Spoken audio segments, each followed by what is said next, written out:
IIM Bangalore to open first Indonesian campus with executive courses. Mizoram University recognized as India's 21st biodiversity repository. Indian Overseas Bank invites applicants for 750 apprentice posts. IIM Udaipur launches bilingual online BBA to broaden access to management education. Center approves 1,238 crore for ITI upgrades, expands PM Setu across India.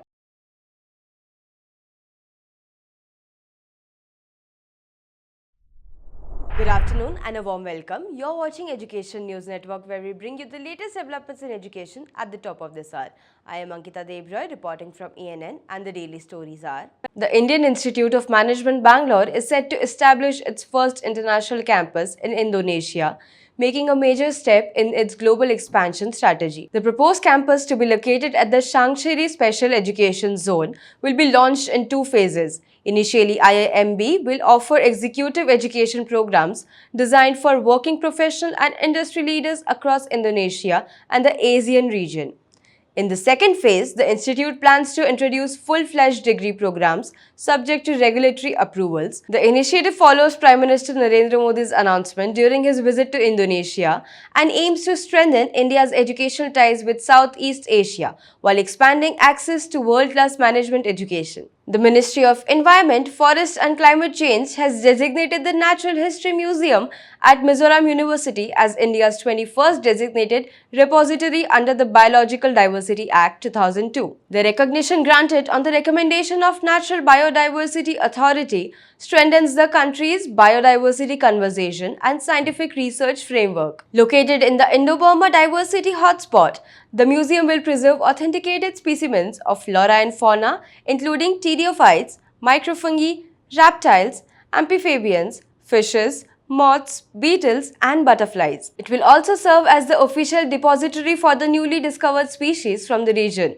enhancing species documentation, traceability, and long-term conservation while supporting India's natural biodiversity strategy and action plan. Indian Overseas Bank has commenced the application process for the recruitment of 750 apprentice posts under the Apprenticeship Act 1961. Eligible graduates can apply online through the bank's official website by 28 July 2026. Candidates must also complete registration on the NATS or NAPS apprenticeship portal before submitting their applications.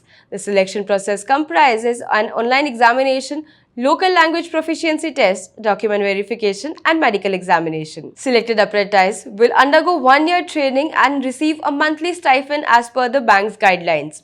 Aspirants are also advised to review the eligibility criteria, age limit, and application instructions carefully before applying. The Indian Institute of Management Udaipur has introduced a 4-year bilingual online Bachelor's of Business Administration program aimed at making quality management education more accessible across India. Designed in line with the National Education Policy 2020, the Flexible Digital First program allows students to learn in both Hindi and English, eliminating language barriers. Learners can earn progressive qualifications including a certificate, diploma, BBA degree, BBA with multiple exit and re-entry options. Open to class 12 graduates from all streams, the program does not require an entrance examination. The initiative seeks to expand opportunities for students from diverse educational and linguistic backgrounds. The Ministry of Skill Development and Entrepreneurship has approved strategic investment plan worth Rs 1,237.58 crore to modernize 5 industrial training institute cultures in Odisha,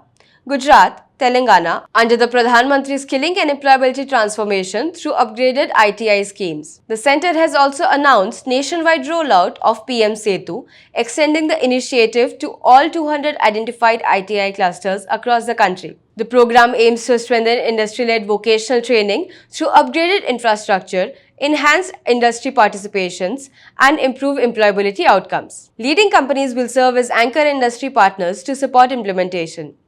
The expression is expected to create a more future-ready workforce by aligning technical education with evolving industry recruitments and emerging technologies.